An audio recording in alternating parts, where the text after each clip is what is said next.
ఉన్నాం. వారికి హృదయపూర్వక స్వాగతం తెలియజేస్తున్నాను. Welcome sir.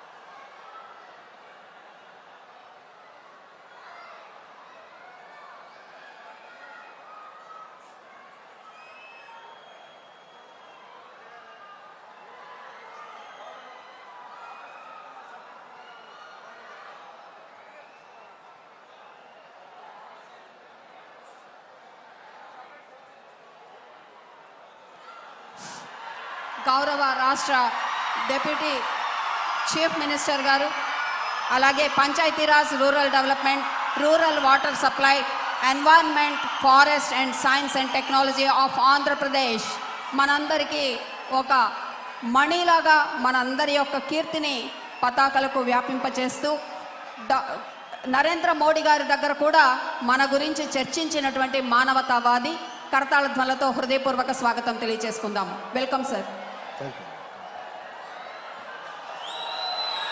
సభకి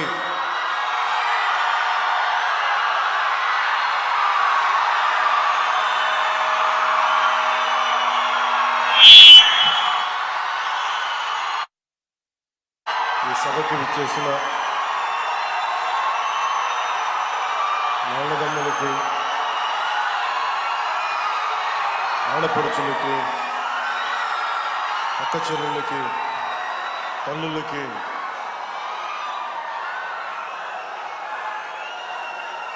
సలసల రక్తంతో మరిగే యువతకి, జీవితానుభవాలతోటి పండిపోయి పొలాలు ఎండిపోతున్నా, పశువులకి నీరు లేకపోయినా,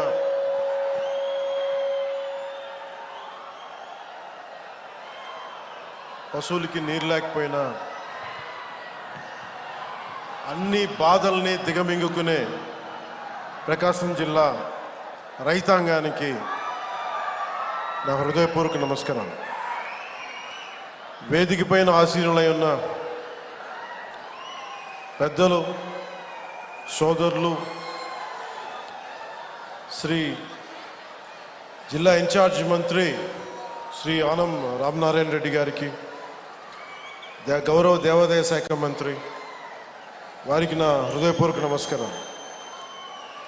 ఇందాక వారు చెప్పినట్టుగా నేను ప్రభుత్వ ఉద్యోగి కొడుకునవ్వబట్టి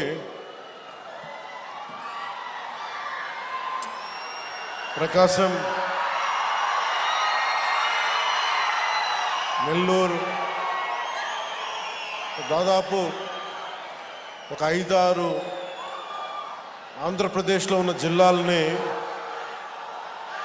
మా నాన్నగారి ఉద్యోగ రీత్యా ఇవన్నీ తిరగటం జరిగింది. సో అలాంటి నెల్లూరులో మేము ఉన్నప్పుడు విఆర్ కాలేజీలో చదువుతున్న సీట్ కోసం 10th అయిన తర్వాత, ఇప్పుడు దాకా తెలీదు, ఆనం రామనారాయణ రెడ్డి గారికి వారి విద్యార్థి నాయకులుగా ఉండేవాళ్ళు.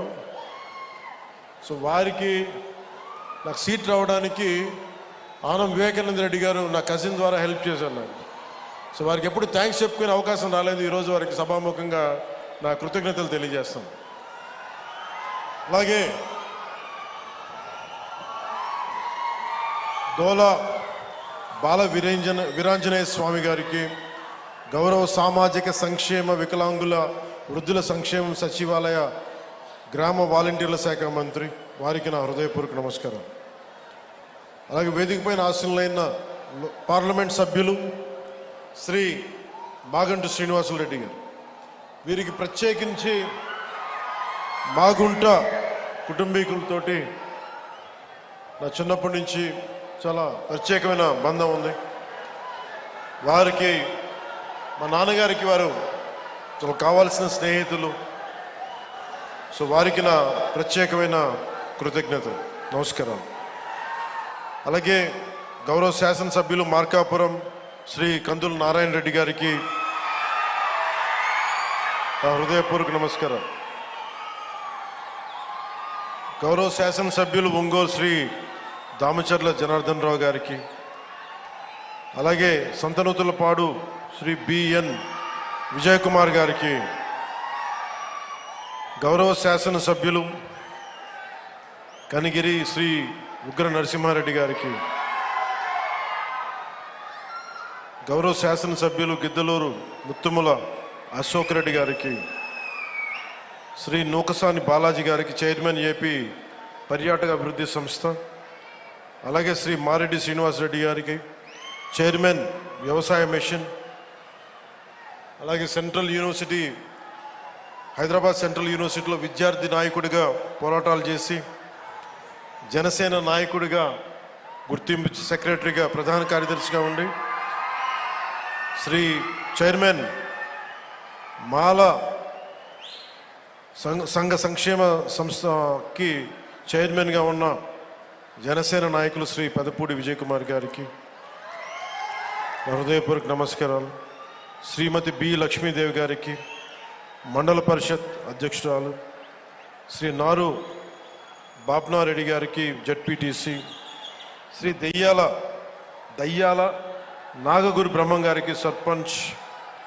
అలాగే ఈ జేజేఎం జరుగుతుంది, దీని ముందుకి బలంగా తీసుకెళ్లిన ప్రిన్సిపల్ సెక్రటరీ పంచాయతీరాజ్ అండ్ గ్రామీణాభివృద్ధి శాఖ శ్రీ శశిభూషణ్ గారికి, అలాగే జిల్లా కలెక్టర్, జిల్లా మ్యాజిస్ట్రేట్ ప్రకాశం జిల్లా గోపాలకృష్ణ రోనంకి గారికి, శ్రీ విఆర్ దామోదర్ గారికి, గౌరవ జిల్లా పోలీస్ అధికారి సూపరింటెండెంట్ ఆఫ్ పోలీస్, అలాగే శ్రీమతి పి గాయత్రీదేవి గారికి, ఇంజనీరింగ్ చీఫ్ గ్రామీణ తాగునీటి సరఫరా, శ్రీ డి హరేరామ్ నాయక్ గారికి, చీఫ్ ఇంజనీర్ గ్రామీణ తాగునీటి సరఫరా, అలాగే కృష్ణతేజ గారికి, కమిషనర్ పంచాయతీరాజ్ గ్రామీణాభివృద్ధి, వెంకటకృష్ణ గారికి, ఓఎస్డి. ప్రత్యేకించి మీ అందరికీ నా హృదయపూర్వక నమస్కారాలు, హృదయపూర్వక ధన్యవాదాలు.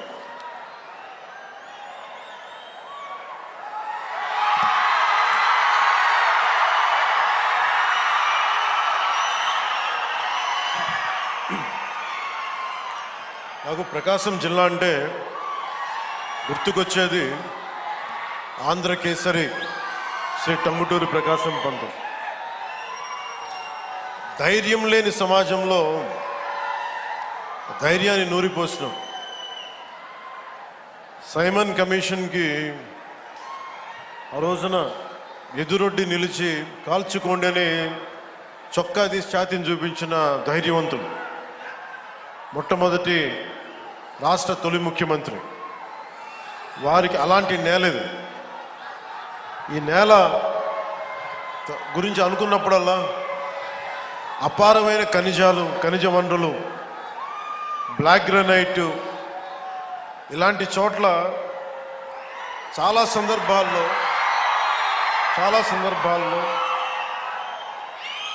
ముఖ్యంగా ఇక్కడున్న యువత, ఈరోజు నేను వచ్చిన సందర్భం జేజేఎం కావచ్చు, కానీ ఇక్కడున్న యువతలో ఉన్న వేదన, కోపం, బాధ, ఆంధ్రప్రదేశ్లోనే మా ప్రకాశం జిల్లా ఇంత నిర్లక్ష్యానికి ఎందుకు గురి కాబడింది, దశాబ్దాలుగా ఉన్న వెలుగొండ ప్రాజెక్టు ఎందుకు చేయలేకపోయారు, పరిశ్రమలు పక్కన పెట్టండి, ఇంత ఉపాధి అవకాశాలు మాకు ఎందుకు కల్పించలేకపోయారు, ఊళ్ళు ఖాళీ అయిపోతూ ఉన్నాయి, వలసలకి మేము వేరే ప్రాంతాలకు వెళ్ళాల్సి వస్తుంది. ఇలాంటి నేపథ్యంలో మీ ఆవేదన, మీ కష్టం, మీ బాధ బాగా అర్థం చేసుకున్నవాడిని. ఇక్కడ ఉన్నది నేను ఒంగోలు జిల్లాలో ఒక 2 సంవత్సరాలు ఉన్నాను. ఒంగోలు టౌన్లో ఒక 6 నెలలు కనిగిరిలో ఉన్నాం. అప్పటి నుంచి ఇప్పటికి కూడా కేవలం నీటి సమస్య, తాగునీటి సమస్య. ఆ తాగునీటి ముఖ్యంగా కనిగిరిలో పనిచేసేటప్పుడు 6 నెలల్లో ఎందుకు వెళ్ళిపోవాల్సి వచ్చింది అంటే, మోకాళ్ళు వంగిపోతాయి, వెన్నెముక వంగిపోద్ది, ఈ ఫ్లోరైడ్ సమస్య ఉందని చెప్పి మేము ఇక్కడి నుంచి వెళ్ళి